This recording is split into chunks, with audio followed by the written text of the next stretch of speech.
Hey everyone, Eggman here with another deck profile. Today we've got the OG, the Set 7 Red Broly. If you know me, I'm a big fan of like the OG Broly. Not as big as a fan of the BR Broly, but I've always liked this, and I feel like I've joined this game too late because he was really relevant in Set 1 and Set 2, and then I joined in Set 3 and he was kind of done for. So, but I really do like him, and I've been wanting to try and make him viable. He's gotten some support here and there, but it wasn't until this set where he got kind of a lot of focus support. It's red though, which is kind of weird, and so it doesn't have as much support for the original archetype. But I think the archetype that's coming out with all the multicolor stuff makes a lot of sense, and I'm really excited for it. So let's just jump on into it. So this guy is once again a red Broly, OG Broly, and it has crit on the front side, which is I think fantastic for early game pressure. It's not an inherent +1, but being able to pressure your opponent with crit is fantastic. And then also auto, when this card is placed in your leader area, choose up to 1 Dormant Legends from your deck and activate it. So you kind of already get like a +1 from there. Not really, but Dormant Legend is a fantastic card to have starting the game off, so I really like it. And then also, when your life is at 4 lives, you may draw 1 card, then choose up to 1 of your energy, switch it to active mode, and then flip this card over. So it's not quite the untap 2 that I've been waiting for Broly leaders, but an untap 1 I will take for sure. I think there could be a lot of shenanigans if it was an untap 2 with Broly Tragically Foretold. So I understand why they only made it an untap 1, but I still kind of wanted it to be a 2. But I'll take it. And then on the front side, the awakened side, it's a draw 1 when this card attacks. It loses crit, which is a little unfortunate. I wish it was on both sides, but it could have been a little bit too powerful there. Also, active battle. Once per turn, choose 1 card in your hand, place in your drop area. Choose up to 1 of your opponent's battle cards with 10k power or less than KO it. I originally thought this was active main, but it's active battle, which is 100 times better in so many ways. And then also how battle calculation works. Even though your opponent can combo like a 10k card up to like 100k or whatever, the combo power doesn't get added until the end, and so you can, during your combo phase, you can just discard 1, pop it still. So your opponent will obviously know that, or like you'll maybe get like one or two cheeses for it, but the way you can really catch them surprise is with these 6-drop and 4-drop arrival cards. But before we get into that, let's talk about Dormant Legends. So this is the card that comes for free from your leader. It's a field card, permanent. You can't place this card. Place cards under this card except for this card's skill. It would have been super broken otherwise. But when a card in your life is added to your hand or placed in your drop area during your opponent's turn, place the top card of your deck under this card. So really doesn't want you to self-awaken on your turn at all, which is kind of understandable. And then also, if there are 3 or more cards under this card, place this card in your drop area, then choose up to 1 red Broly card with an energy cost of 4 from your deck and play it. So that we've got 2 targets for that. We've got the new Broly counter reversal, so it's a red. Permanent during your turn, this card gains plus 5k power and can attack battle cards in active mode, so standard there, but also it has auto once per turn where your opponent activates a counter skill, deal 1 damage to them. That's fantastic. There's going to be so much counterplay stuff going on, or at least experimented with. Who knows how good it's going to be, but having this guy that you get for, quote unquote free, and then just, passively dealing damage to your opponent for, trying to defend, feels really good.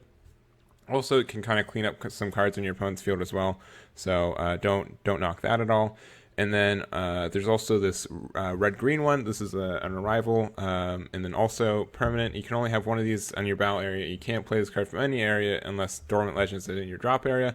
And also, when you play this card, choose up to 1 of your opponent's battle cards that gets minus 10k power until the end of your opponent's turn. And when your opponent combos, you may choose 1 card in your hand, place it in your drop area. If you do so, choose 1 card in your opponent's combo area and place it in the owner's drop area, then negate the skill for duration of the turn. So, pretty much, you can wait until your opponent uses a super combo and then say, aha, I'll just, combo, discard a 5k combo, and then their super combo goes away. They still get the draw or whatever, but, you trade a 5k for a 10k, right? That feels good. So, fantastic there. And then the 6-drop is pretty much just like a bigger version of that. Same kind of condition of you can only have 1 of these, and you can't play this unless Dormant Legends in your drop area. It's a rival for red and green specific energy, so it's one more energy there too. But when you play this card, choose up to 2 of your opponent's battle cards, ignoring barrier, and then get minus 15k for until the end of your opponent's next turn. Is that the same way for this one too? Yeah, until your opponent's next turn, end of your opponent's next turn. So if you play these guys on your turn, they still get that negative debuff until the end of your opponent's next turn. So that can really affect them there. And then also when your opponent combos, you may choose one card in your opponent's combo area and place it in your own drop area. If you do so, negate this skill for duration of the turn. So it's just a better version of the 4-drop one because you don't even have to discard a card. So, and there's all that. I don't really. I think you can choose when you deactivate this. I'm not sure if it's automatically the first one they do. You have to have yes or no. I know there's some weird rulings with that, so I would check in with that before going to locals with that. But still, just in general, being able to do that, I think is powerful. But just in general, as you can see, both these have a rival, which happened during the combo phase. And since you can give a card negative power, you can do that, and then you can say, oh, leader effect, blow it up for free, or for one card. So for example, you can combo a multicolor card, play this Brawly Rapid Barrage for free, and then discard a card to make something that was 20k and an original power to 10k, and then just blow it up. So a lot of potential there for disruption, and I think that's kind of what this deck really does really well, is that it can be really flexible with how it spends its energy. Normally you just kind of end your turn with 2 or 3 energy up, just because a lot of the stuff is kind of counter and reactive stuff, and then your opponent doesn't really know what they can do, or there's just so many avenues for you to disrupt them that it can just be really daunting to see. Once again, having 3 energy up is something that we don't see right now, right? We see 1 or 2 energy up max, if at all, right? And you kind of know, oh, they might have like a free negate, or oh, they can awaken, so they can have some combo. But this is like just a totally different thing where 10k combos and counterplays are just always more live and stuff. So something to think about. So those are the new kind of red and multicolor ones. So let's talk about the green Broly. So first, we've got the Super Saiyan Brawling Unforeseen Force. I really like this card. So when you play this card from your hand, activate this skill at the end of your turn, or at the end of this turn. If there's a card that is both red and green in your energy, draw 2. Choose one card in your hand, place in your drop area, then choose any number of your opponent's battle cards at total energy cost of 3 or less, and KO them. You just got a lot of value. So I think there's a lot of good things going on with being able to drop cards from your hand. There's going to be like a lot of dead cards in the sense of like counterplays, and since a lot of these multicolor cards can kind of be sticky in your hand, because you have to either you essentially lose an energy either way when they're in your hand, right? Because they have to either combo with them, or you have to charge them, and that they come in rest. So there's just a potential to have too much of that in your hand, or even just extra cards you can't combo with. So being able to like pitch those, I feel, is really really good, and digging deeper with these as well. And also the card blow up effect, I think, is fine as well. Kid Ku just feels really bad to blow this up. If they play Krillin or something, you blow up the Kid Ku in one of the the 2-drop vanilla. So there's that. This also gets rid of tokens. Since this is saying total energy cost of 3 or less, tokens don't have any energy cost, so you can choose them, and they don't add up to your energy total, so you can just KO them for free. It's an arcane ruling, but it's how they do tokens, and so you can just choose all tokens and then just one energy, some one energy dude, and then you said, oh, that the total energy cost of all these is 1, so it works. So rant over on that. And then also we've got the 3-drop Super Saiyan Brawling Legend Unleashed. This card is way more important than I think a lot of people give credit for. Since Dormant Legend, you really don't want to awaken yourself, and it kind of kind of tells your opponents to not do it as well. They might not even swing on you, and you can just kind of start losing value with you're just 10k crit because you don't get draw from it. So and like if you look at like some of the Stolly Victory Strike decks, they're not going to hit you until you're at they take you from 8 life to 0. So having this option card here, so if your opponent has 3 or more energy, choose one Dormant Legend in your battle area, place in your own drop, and play this card from your hand.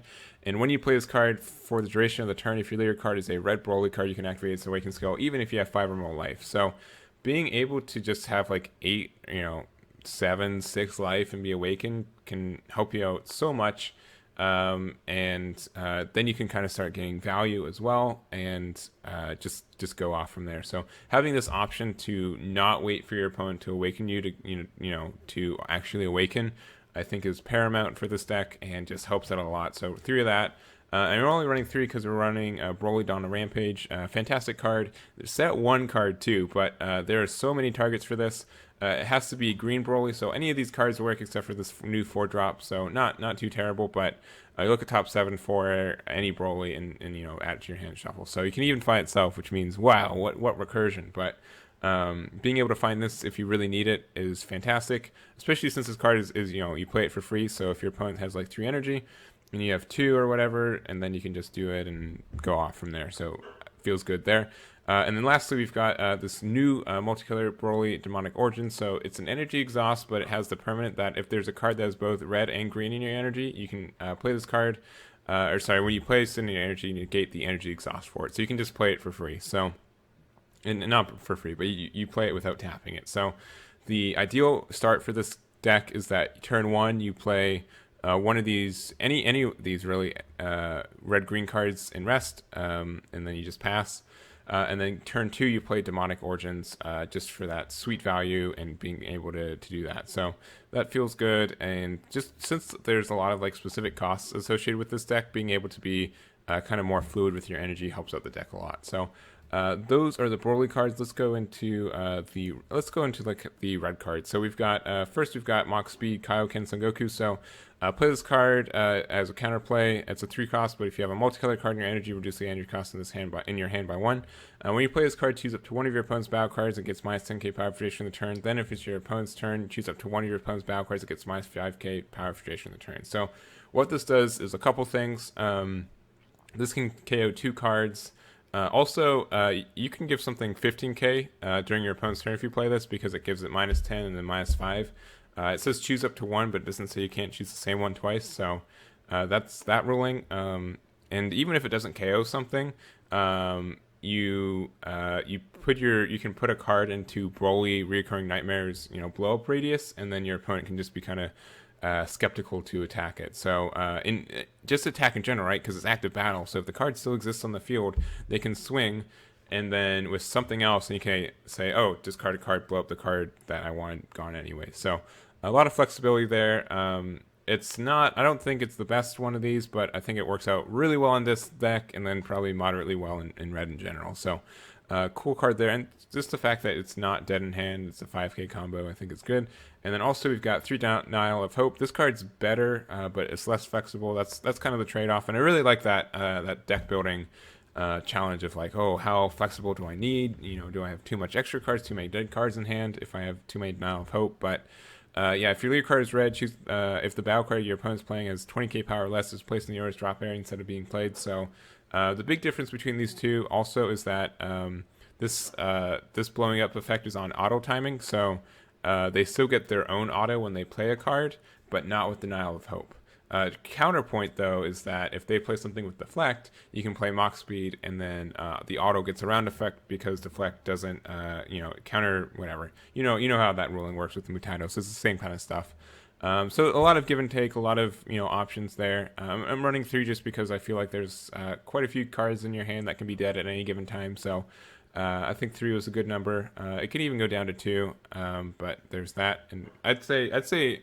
There are some decks where getting off a Denial of Hope just wins you the game on the spot. So having more of these in your side deck, I think, is a must. But if you only main board like 2, I think that's fine. So next up, we've got Bulma from the sidelines.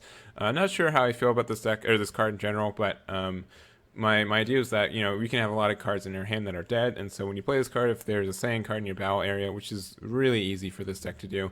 Draw 2 cards and choose 2 cards in your hand, place them in your drop area. So if you're just really digging for something, it's great. And if we need to find like a color for a rival and that kind of stuff, I think Bulma can help out a lot. And it's only for 1 energy. We really do want to end our turns with like 2 or 3 energy, just untap for a lot of counterplay. So I think she's a good card for that. And then Heroic Duo Vidal. I felt like we needed some more combo cards, but also counter, so she was perfect for that. I don't think green has like a counterplay combo card. I think it's the last one to do it, so I'm probably wrong. There's probably one, but the red one has it, so here we go. And there's all that. So you can negate the attack and then combo with it later for an arrival, and that's good enough for me. We've got Master Roshi, Sparking 5, just because we fill a drop area pretty fast, and if our opponent's trying to stall us out, I still want to be able to have access to our super combos, so that helps out, a lot there as well. And then what else? We also have Hidden Power, Eastern Kai. I don't know how I feel about this card, just because when you combo with this card, choose up to one of your attacking cards, it gains double strike, and so giving it to your leader can be fantastic on like turn 1 or 2, of just having a 20k critical coming to your opponent's face and they don't know what to do with it, so that can help out, but we just don't have a lot of critical from outside there. However, we also kind of have some issues finishing the game sometimes, so being able to sneak in, double strike from there. I think we can probably bring this up to 3, but I didn't know how I felt about it. I think at the end of the day, I think having this at 3 is fine. I'm so worried about having too many cards that you can't combo with. So there's that, and then After Image. This card is fantastic in so many ways. Oh, thanks, GeForce. My driver is ready to go. Good to know. We've got, so if your leader card's red, choose up to one of your cards, it gets plus 40k power for duration of the battle. Then choose up to one of your opponent's battle cards, it gets minus 10k power for duration of the turn. And then Sparking 5, you can play it for free. But the reason this is good in so many ways is that you still enter the battle phase. Normally it's skipped because that's such a 50k is such a deficit to get over in most cases. But entering the battle phase helps you out so much. Giving something 10k and then being able to blow it up, with Broly Recurring Nightmare is fine. Being able to use a rival for these guys is great. There are so many good things you can do while still entering the battle phase, so I think it's a fantastic card, and it's literally helps out this deck a lot more than I'd say a lot of other ones. So fantastic card there. Just watch out for Mirror, I guess, because that card kind of kills this, but it's not a huge deal. Also, funny, I reading this again, you choose any of your cards to get plus 40k, so watch out for that to have that happen, because I don't know, if you need to protect something, then there you go, you don't have to give it to your leader. But you can if you can use this to stop an attack, choose not your leader and not the card attacking, so you still take the damage, and then you can get another Dormant Legend proc. So also, if you use the sparking effect to take a damage, you get another Dormant Legends proc because it's during your opponent's turn. So just a lot of synergy there. Love it in here. It's always been good. So let's see. Other than that, let's talk about some cards. So one, I think I should have really put this in the deck already, but I think the Secret Rare in this deck would have been great for so many ways. Getting to 5 energy isn't terrible with this deck, and being able to take 1 life for your opponent's 2 life is fantastic. If for whatever reason, if it's turn 5 and you have 2 cards in Dormant Legend, guess what?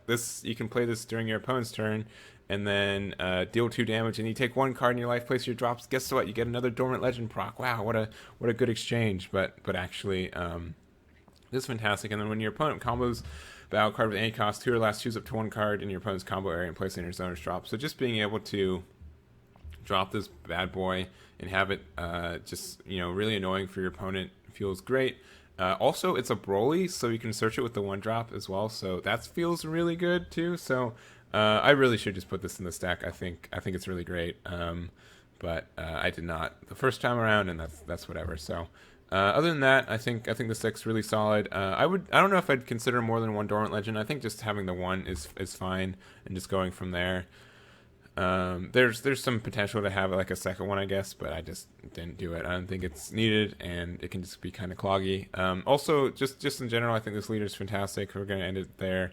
I think you can build this mono red and mostly mono green, because you kind of need After Image and your super combos to be red. But I think there's a lot of potential with this leader in general, and just the fact that you punish your opponent for trying to win the game feels great. Just being able to get either this counter reversal or this, like, even Broly Rapid Barrage, just being able to get this guy out and, you know, minus 10k and kind of control your opponent's combos is just a great effect as well. So I really like all that. There's a lot of synergy with this. I think this is a great starting point for the archetype, and it's going to be seen at least an experimental phase, and we'll see if it goes from there. So that's it from me. Let me know what you guys think about this deck, and I'll catch you all next time.